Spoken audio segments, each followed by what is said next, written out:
Assalamualaikum warahmatullahi wabarakatuh. Berjumpa lagi dengan channel Alif Liridhoilah. Ya, langsung saja kita meneruskan perjalanan ziarah kami yang kemarin habis di Kesultanan Raden Fatah, dan hari ini kami sudah sampai di makam Kanjeng Sunan Kudus. Majelis Darussolihin pun sampai di depan gapura makam. Rombongan pun berhenti sejenak. Gapura batu merah itu berdiri kokoh dengan ukiran khas Majapahit yang berpadu dengan kaligrafi Islam. Yuk kita masuk, melanjutkan perjalanan ke makam Kanjeng Sunan Kudus.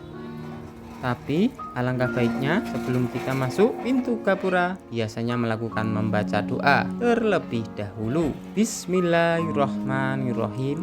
Ya Allah, jadikanlah langkah kami ini langkah penuh berkah. Limpahkanlah rahmatmu atas walimu Kanjeng Sunan Kudus yang telah menebarkan Islam dengan hikmah dan kasih sayang. Amin. Sebelum memasuki makam Kanjeng Sunan Kudus, para rombongan pun mengambil air wudhu. Anggota rombongan majelis pun melangkah kaki, mereka mulai menapak ke dalam gapura. Suasana hening, hanya terdengar sholawat dan suara tahlil yang mulai dilantunkan bersama. Di antara mereka ada yang menunduk penuh takzim, ada pula yang meneteskan air mata tanpa sadar.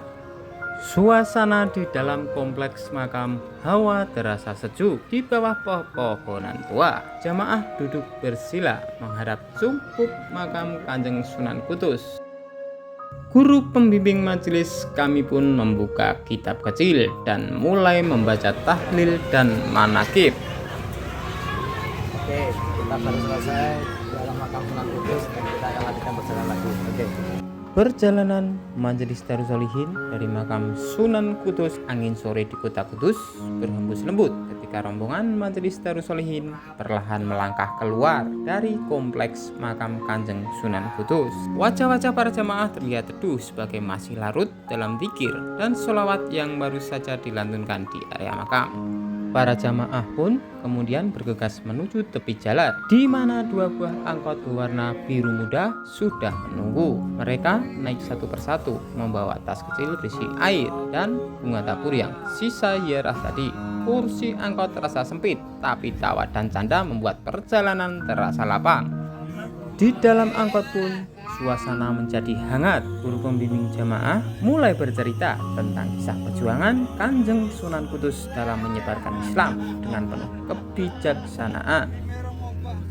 Pagi itu udara terasa sejuk dan lembab, embun masih menempel di dedaunan ketika rombongan Majelis Darussolihin bersiap melanjutkan perjalanan menuju makam Sunan Muria, salah satu wali yang dimuliakan karena kesederhanaan dan dakwahnya yang menyentuh masyarakat pegunungan. Dari kota Kudus, mereka berangkat dengan penuh semangat. Jalanan menanjak mulai terasa ketika kendaraan mulai memasuki daerah Jolo, lereng Gunung Muria. Di kanan kiri jalan, pepohonan hijau, ladang cengkeh, dan kabut tipis menciptakan pemandangan yang menyejukkan hati. Para jamaah harus melanjutkan perjalanan dengan ojek motor menuju puncak. Motor-motor bebek dengan pengemudi lokal siap mengantar para peziarah ke atas gunung. Suara mesin motor terdengar bersaut-sautan menembus udara pagi yang segar. Perjalanan naik ojek sungguh terasa luar biasa. Jalan menanjak berliku melewati tebing curam di satu sisi dan lembah hijau di sisi lainnya. Angin pegunungan menerpa wajah, membawa aroma tanah basah dan bunga liar. Dari ketinggian hamparan sawah dan desa-desa kecil di bawah tampak seperti pemadani hijau yang membentang.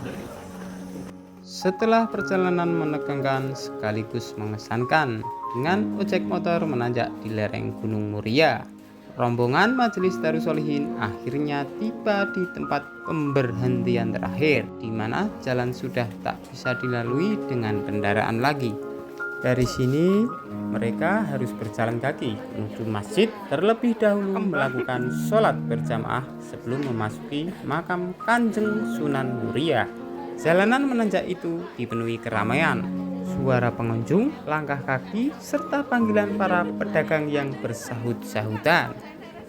Di kanan kiri jalan, deretan pusat oleh-oleh dan kios kecil berjajar rapi. Para pedagang menjajakan berbagai macam dagangan, tasbih, peci, minyak wangi, hingga bunga tabur.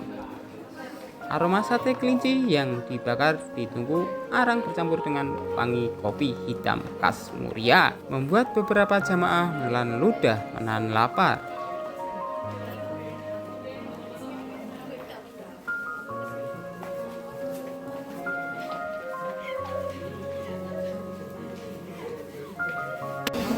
Ini mau menuju ke makam Sunan Muria, terletak di Gunung Muria yang tingginya di atas 1000 kaki.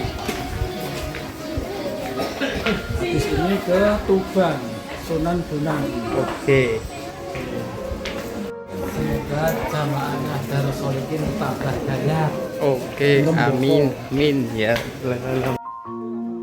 Setelah sekitar 10 menit berjalan, akhirnya terlihat menara kecil dan kubah Masjid Sunan Muria. Dari kejauhan, suara adzan dari pengeras terdengar merdu, menggema di antara pepohonan dan lembah. Di serambi masjid, jamaah duduk bersila menunggu waktu salat berjamaah. Angin sejuk menerpa lembut, dan dari sela-sela tiang kayu masjid terlihat pemandangan awan yang menggantung rendah di atas lembah.